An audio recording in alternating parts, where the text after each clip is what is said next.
Hi, everybody. Welcome back to another edition of VC We are here as your host, Kyle Ellicott, to talk about emerging markets and what's happening from the investment and venture side of the world, looking at these new emerging markets in regions around the world where technology and industry and innovations are thriving. And we've brought together two outstanding speakers and investors here, a part of the VC family, to share with you their thoughts and insights and on the ground perspective of what's happening in specific emerging markets around the world. So you as investors know what's happening and where to place your bets, and you as entrepreneurs know the opportunities and potential regions you may want to get started in and or want to expand to your customer base as well.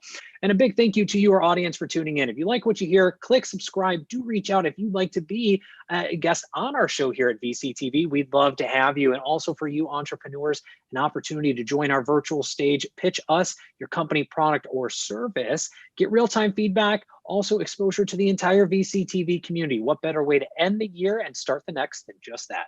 Reach out to the team and or myself. We'd love to find the right spot for you. Speaking of team, a big thank you to LA Token and to Maria for making VC possible every single day. As your host, Kyle Ellicott, let's go ahead and get started. Gary, quick introduction and a little background. Yeah, great to be here, Kyle. My name's Gary Fowler. I'm an investor and a serial entrepreneur. I've done 16 companies. I've been involved in 2 unicorns, Click Software, which was brought over from Haifa, Israel to the US. I was hired by Oak, and that company was sold 19 months ago for $1.35 billion. I'm also the co-founder of EVA, YVA.ai, one of the top AI HR tech companies in the world today. I'm the CEO, president and co-founder of GSD Get Shit Done Venture Studios. And we curate companies from all over the world, especially emerging markets, to help them go global. And I write a lot. I've written 107 articles about artificial intelligence in the last year, and entrepreneurship, and quantum now, Kyle, because of you. So it's great to be here. And it's great to be on VC as always. Absolutely great to be here as well, and with both of you. And last but not least, Lubna, welcome back to the show. A little intro, a little background, please. Hi, thank you so much. It's great to be here. Good to see you both. I'm Lubna Dajani. My background's in systems analysis and design. So I've always been interested in holistic look at the impact of technology on the quality of life, and specifically the experiences we create at where physical meets digital.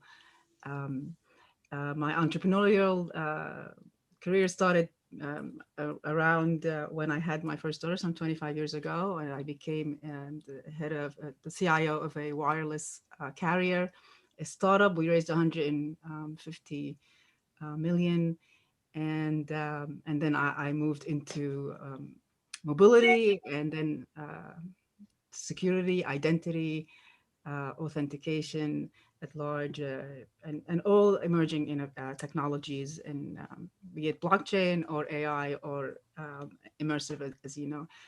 My interest is primarily in where investment interest is in regenerative and a social entrepreneurship, creating a horizontal wealth creation rather than vertical wealth accumulation, as I say.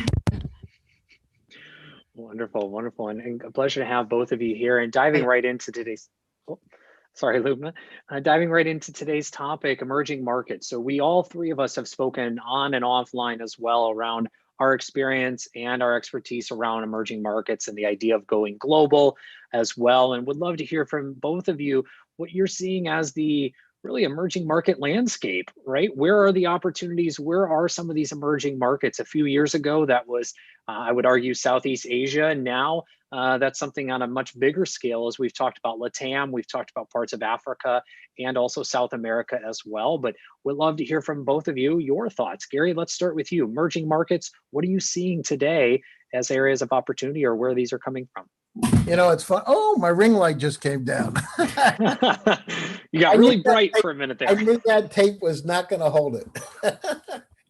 Anyhow, so, you know, I remember about 12, 15 years ago, and I was living in Russia, and they said BRIC, Brazil, Russia, India, and China. And we were talking about that then. And really, the opportunities have really geographically dispersed. So we're personally looking at Africa, because we see a lot of opportunities there throughout Africa, especially South Africa, Nigeria. We're finding, and I'm particularly interested in artificial intelligence companies. And surprisingly, Kyle, we're finding the kind of right quality skill sets that you need there, which is, and I'm saying surprising because I had not heard about it before, but I'm finding incredible companies there. And we're very, very supportive of that environment. Also in LATAM and South America. So we're finding them, I mean, in places that you would never think about, like Argentina. And so this is in Chile. So this is really the opportunity of a lifetime. We're mining opportunities, and it's because of the technologies like Zoom. I mean, think about it. Part of the reason a few years ago we didn't do it is because we didn't have a way to really get there.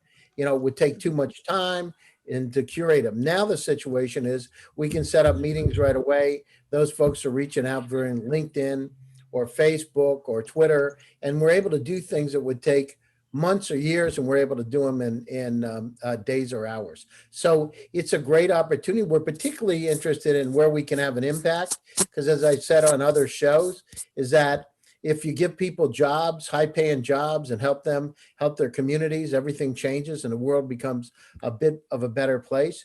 And that's really, you know, so it's really a three-part opportunity from my perspective. The other thing is, one of the pieces we forget about is how to build those teams. So where we can really help are things like intergenerational, bringing people in that have the experience, culturally diverse, because if you have a multicultural team, it really helps widen the opportunity, and then decentralized. So if you've got the R&D work that's being done in South Africa, for instance, use that. You don't have to relocate the company to be able to get an impact. We use Silicon Valley as a port to the rest of the world. Open up your office in Silicon Valley, but don't take the jobs away where they're helping the most. Use those opportunities to be able to build the community, build the jobs. And what it does is starts to create a lot of interest. It's like a snowball effect. Once one company gets started, 3 companies start. And then from 3, you know, it's amazing how this thing starts to really grow. So that's where we are. And what I did is I looked at things differently, and I said, if we approach it from an entirely different perspective and assume the talent's there, what can we find? And I got to tell you, I've been irrational and now rational exuberance, right? Because in the beginning I was excited about it, and now I'm actually finding it, and it's amazing. Actually, it's amazing. I have one company that I just found that is in the AI space that's doubling for the last 6 months. It's doubled the revenue every month. Wow. Doubled.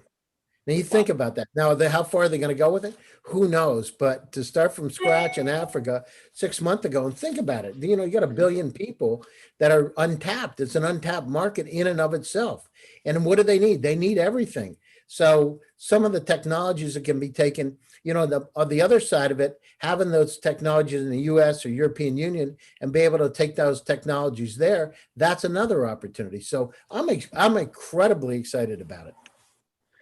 Absolutely. I mean, this is great. We've also had a few investors that are focused on the markets in Africa. So Maya, who runs Ingress Capital as well, she's doing outstanding work in Nigeria and some of the other countries throughout Africa as well. So definitely check out her fund. Check out Gary's as well. And thank you, Gary. I mean, there's so much more I want to unpack there. But before we do, Lubna, to you, I mean, emerging markets, you have a very globally diverse background in your career, as we've spoken about as well. What are you seeing in terms of emerging markets, and kind of what's getting you, or what regions are getting you excited here as we end the year?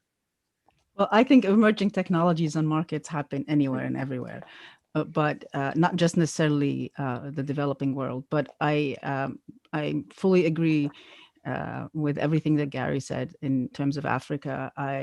My only difference, and I will add Egypt to that list of where some amazing AI innovation is coming out of, which I'm quite impressed with.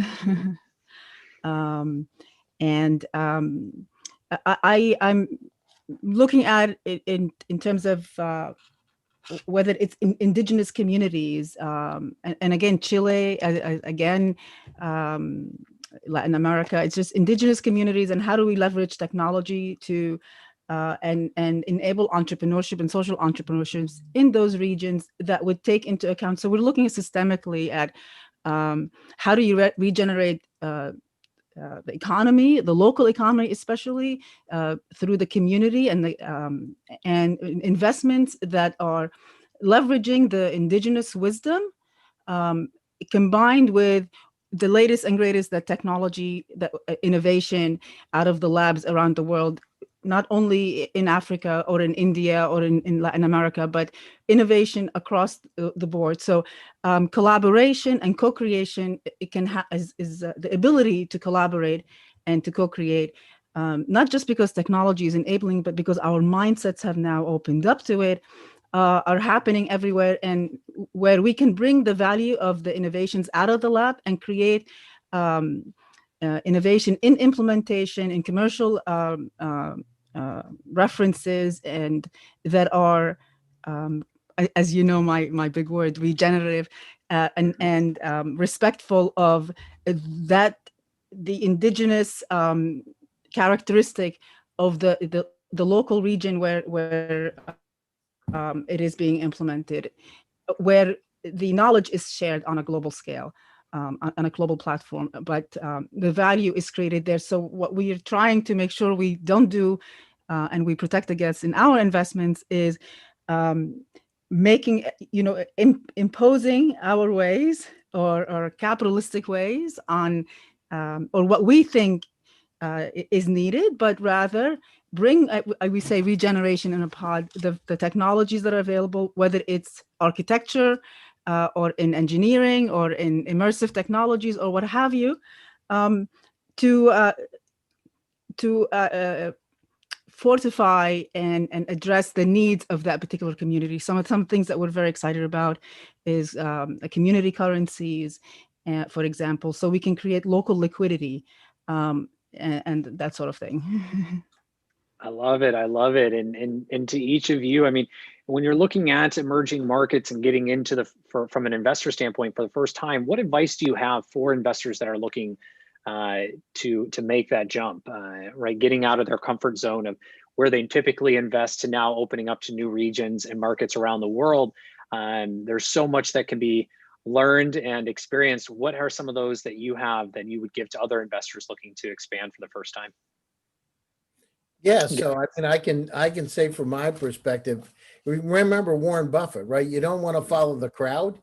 You want to move in the opposite direction because that's where opportunities are. And I know when I first started going over to Russia, living there was in 2001, 2000, people said, oh, no, don't go there. It's not good. And those were some of the greatest opportunities that you could ever find. And people coming out of the woodwork, there were scientists and mathematicians, geniuses. Ukraine, Russia, Belarus. So you got to go to places where other people aren't. And think about it. There's a lot of folks that are in these, I'm finding in, not just there, by the way, in other places, even in the US, places that aren't, Silicon Valley, that are in the Midwest or in other places other than Austin, Miami, places that you would normally not think about, because guess what? They're underserved too. So if we're going out, one of the things is when you go out to those areas, what I found is you don't want to impose your values, like saying, oh, this is how we do it in the US or in Europe. It's not about that. It's about adapting to figure out how they do it and how you can adapt to that culture. Because if you start off on the other side of it, nothing good's going to happen, right? You'll create a defensive posture. Figure out. And then the other thing is, one thing we're really good in the States is hope and optimism, and and believing in the dreams and visualization and some of the soft things. People really like that. I'm sure, Kyle, when you were in China, you saw some of the things. We do bring hope and optimism. I mean, that's how America was built. When our forefathers came over, my grandparents from Greece and Egypt, actually, on my mom's side, and then Germany and the UK on my dad's side, they came over here for a dream, right? It's all about the dream. And it's one thing about, so you got to have the positive piece. At the same time, you got to show action. How can I really create a company? Click Software. When I started on the original management team at Click Software, this is a company from Haifa. At the time, Israeli companies weren't coming over in vogue, late 90s. It wasn't a big, it wasn't, oh, I don't know about Israel, et cetera. Now the situation is like the startup nation, right? But at the time, it was not. So look for those opportunities. Elon Musk came from South Africa. So there's a lot of really bright people that have mined opportunities. So looking to go global. So number one is don't impose your values. Two is, you got to connect with them, and having something like VCTV that's really a platform that reaches them is amazing. So show them the way, show them there's an opportunity, and give them that hope. And the third situation is investors need to be able to invest in these companies. So what we do is we actually bring the companies to Silicon Valley, set up Delaware Corporation with an office, in Santa Clara or Palo Alto, set it up so it looks like a company that is investable. It is a company that's investable. IP's transferred over. It meets all the kind of buckets that need to be made for serious venture capitalists to get involved in it. Mm-hmm. It's a great point, and I think that's one of the things that's kind of lost is to your point is you've got to be local, as we've talked about before, right? You have to get a local presence in some way, shape, or form, and also understand there's a very big cultural difference as well. And we'll come back to that here in just a moment. But Lubna, to you, I mean, same question, advice for those looking to expand either in emerging technologies or emerging markets, as well as they both come with their own set of rules. I trust your heart. It doesn't have all the question everything you thought was or you believed was a given. All the boundaries or the parameters or the that what we can and can't do, what is traditionally is done and isn't done, has changed. If anything, and we need to take the positive out of this whole COVID bit, is that a lot of the things that we thought we couldn't do or we couldn't invest in or were not possible, even if look at us, imagine last year talking about investing from Silicon Valley in East Africa. It's not as it was. Yeah, go ahead. Good luck. And now it's obvious that teams can happen from everywhere. Investment, we are looking for innovation is happening up and down the stack of technology, and there are many industries that have been very long-standing giants that are needing to clearly have been exposed and are now needing to be disrupted. So take what you already know, areas that you already know, and embrace areas that you are interested in, and open up to possibilities other than what you've been used to. So we're starting again a small fund that is a pass it forward type of fund where everybody that is that is being invested in will pay back and invest forward. There are a lot of creative ideas. You should look at crowdfunding and ways to get involved instead of just sitting in some currency. I think it's a wonderful time to be a seed investor or an angel, or the barriers are a lot lower now, and I think Absolutely. it's much more exciting. Yeah, and I mean, you bring up a great point. I mean, there's so much information out there, so much research that you can do and you should do when you're looking to expand into new emerging markets. But because of the ability to have teams and companies and funds, et cetera, spread everywhere so easily, there's so many people that you can easily reach out to or tap into to give you insights on what's happening in those local regions. I mean, Gary, you're doing a lot of work in Africa. I mean, what are you seeing in addition to what you've already mentioned happening on the ground for those that may want to get into it? And, furthermore, what can they do as that first step, wanting to follow your footsteps in maybe investing in the region as well? Well, there's some incredible accelerators that have started to come up. There's groups like Triodos Investment that really look at how to impact in Africa. There's companies like Philips that have board members that are impact board members from Africa. So, there's a great push. Think about it. I mean, Africa is really untapped. It's been, for the most part, untapped. And so, how do they get involved? I mean, one of the things is attend pitch competitions for African startups. Get online, figure out where those pitch competitions are, and look for those pitch competitions and start the dialogue. So there's no time like the present. You know, the one thing, Kyle, I've learned in my life, and I've been an entrepreneur since I've been 21 years old, is that first of all, you got to stay positive. You got to visualize and believe in your dreams. And the other thing is you got to get shit done. That means most people talk about stuff, right, Lubna, and they don't do anything. The key is taking the action and going forward. I mean, sometimes it's not easy, but I know one thing that I always tell myself as an entrepreneur and investor is that, Gary, if you're going to do it, just shut the hell up and do it. You know what I mean? Don't be talking about, oh, I think I'm going to have these grand plans. I'm going to do this. It's all the plans. You know, I'm going to plan yourself to death. Remember, I built 27 houses. My biggest house had 87,000 bricks. I'll never forget.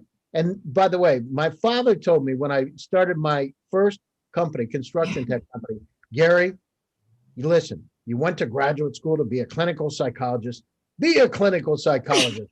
Why do you want to be an entrepreneur? Nothing good's going to happen. Who's going to give you a salary? And I'm like, I want to do this, Dad. And it was so funny because as I started building these houses, and they're, 6,000, 7,000 square feet houses, and designing them myself and coming up with all the architect. I mean, literally the whole thing.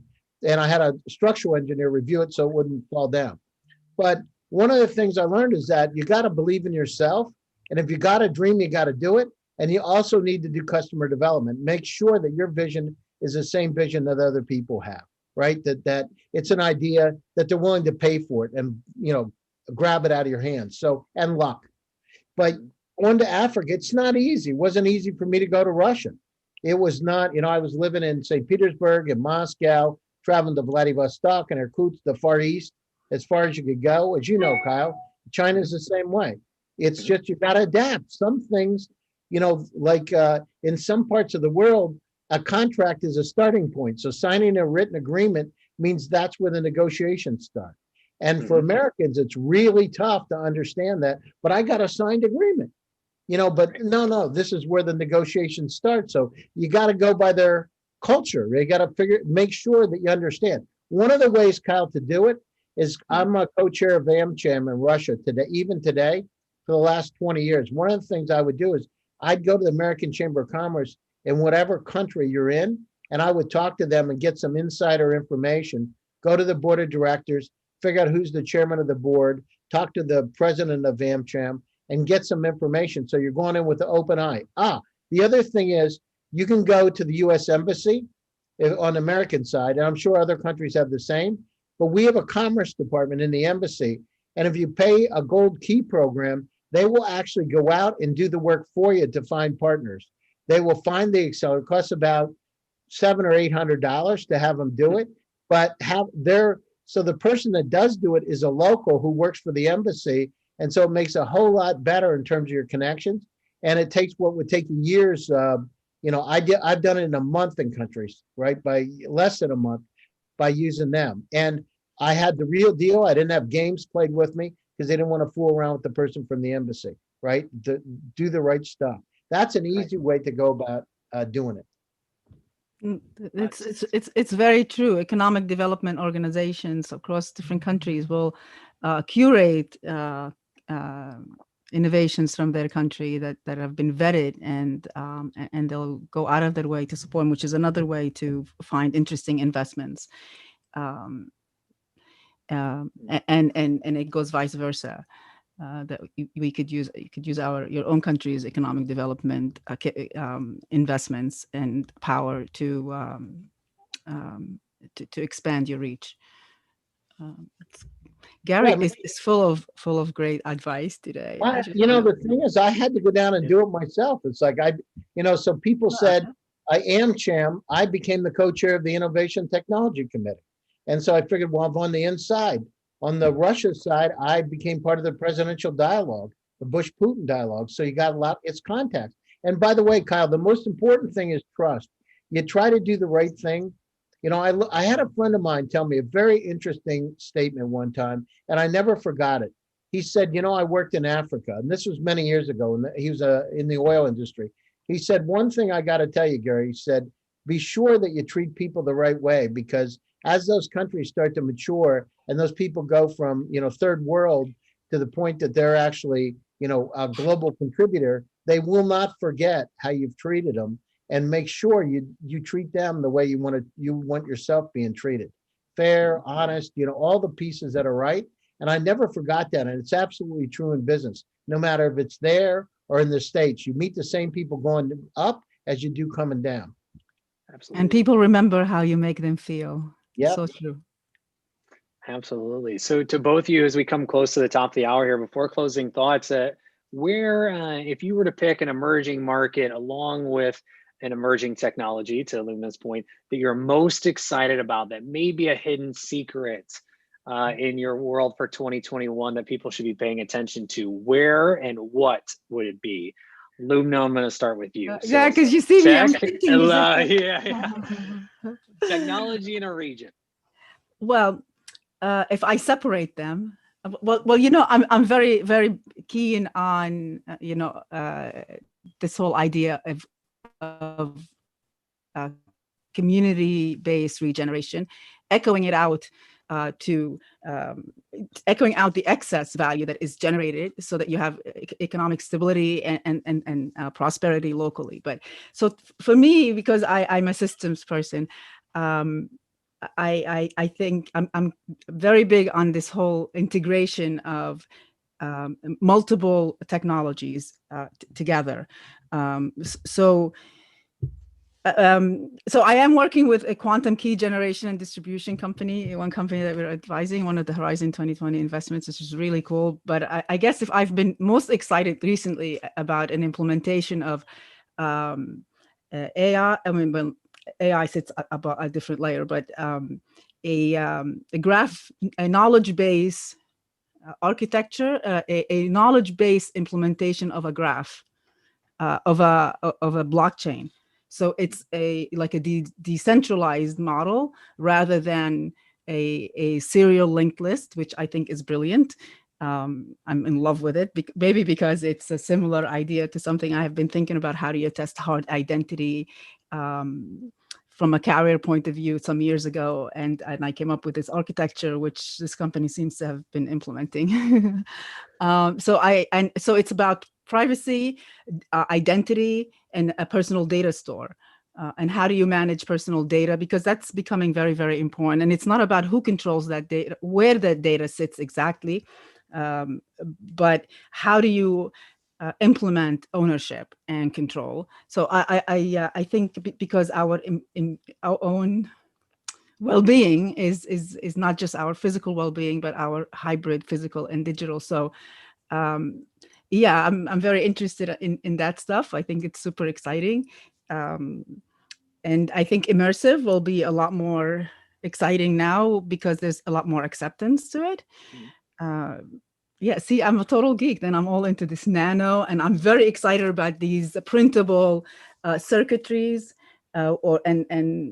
whether you stick them on or they're tattooed onto your skin. I think those will be very interesting new ways of. But for me, I look at that as a hybrid models to establish identity, even where it's partly on you, partly in you, or or just stuck to you kind of thing. And markets, I think it's the emerging market I'm most interested. It's there are underserved people everywhere. So yes, I'm a very, very keen on Africa, because I think we also are running against the clock. If we westernize Africa too much, we're at a grave loss. I think because a lot of the indigenous wisdom of the people that are, most of Africa is young, will be lost. But I think this is I'm just going to say this at the end of that. It's a very interesting time. We have to really sit back and reflect, because this is the first time, and probably the last time in our history, that we have people, multiple generations living at the same time, where we have people who have known life without a color TV or even a black and white TV. There was the radio was maybe the best that they had, and they're living at the same time in the same household with people that were born with a tablet in their hand practically. So there's a lot of there's a lot to take in there, and I think we have a great opportunity to learn from the past, to create a much more beautiful future for all of us. And I'll say I'm Lubna Dajani. Find me on LinkedIn at Lubna Dajani, or better yet, on VCTV.